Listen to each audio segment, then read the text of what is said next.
comes the, here comes the, here comes the. Y'all don't really want it like that. Yeah. Here comes the, no. Here comes the, oh. Here comes the. Y'all don't really want it like that. Yeah. Here comes the, no. Here comes the, oh.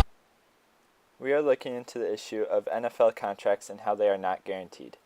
The issue is that the NFL has the highest probability for an injury in sports, and they do not guarantee all of their contracts. One guarantee is the skill guarantee.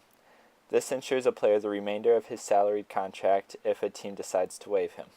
These are common in the NBA and the MLB. The other guarantee is an injury guarantee. This guarantees a player the remainder of his salaried contract if the player suffers a career-ending injury. The ones offered in the NFL requires it to be a football-related injury, which means it occurs in a game or practice. The NBA and MLB offer the injury guarantee for any injury. An example of this could be a car accident. Looking at the facts, we see that the NFL, NHL, and MLS are the only major league sports with hard salary caps.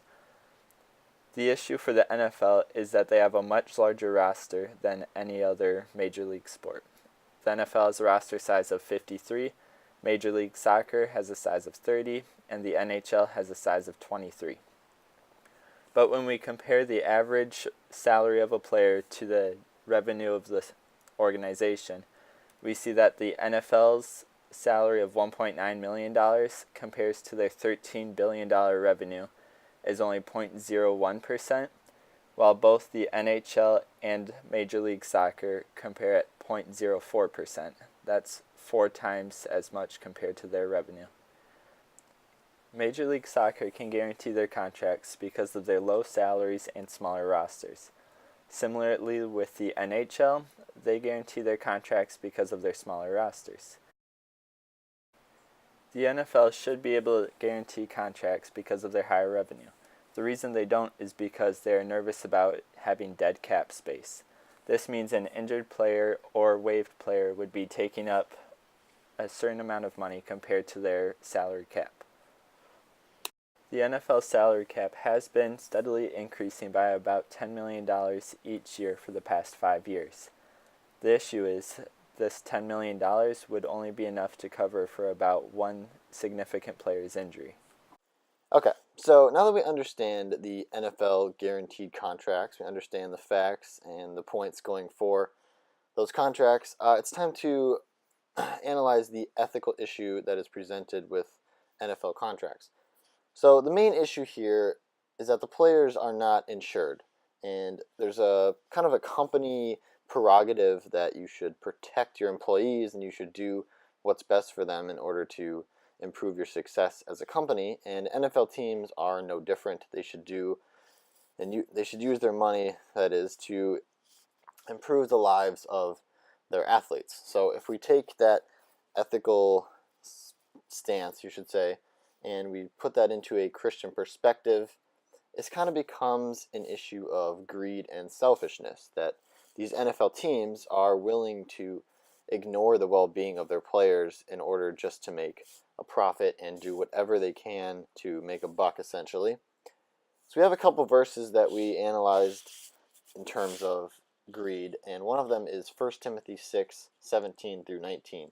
And as we look at it up on the screen, we see the main point here is that God instructs us to do good with our riches, to be rich in good works, and to be generous and ready to share, in the sense that will lead to future prosperity for a team. Another verse we looked at was Proverbs 27:23 through 24, which says, "Know well the conditions of your flocks and give attention to your herds, for riches do not last forever, and does a crown endure to all generations."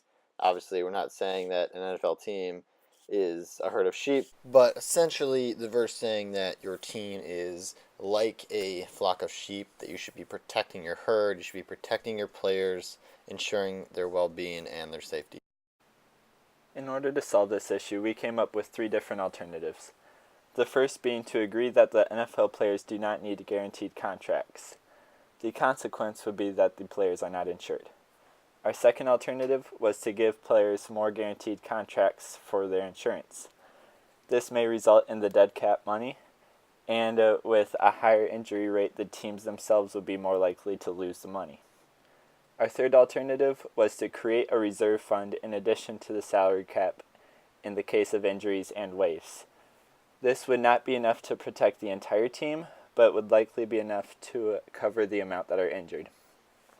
For our final recommendation, we agreed that we would create a $30 to $40 million reserve fund for each team's salary cap in the case of an injury or waive to allow for the more guaranteed contracts.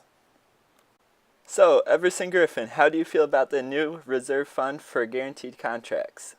Oh my, it's unbelievable.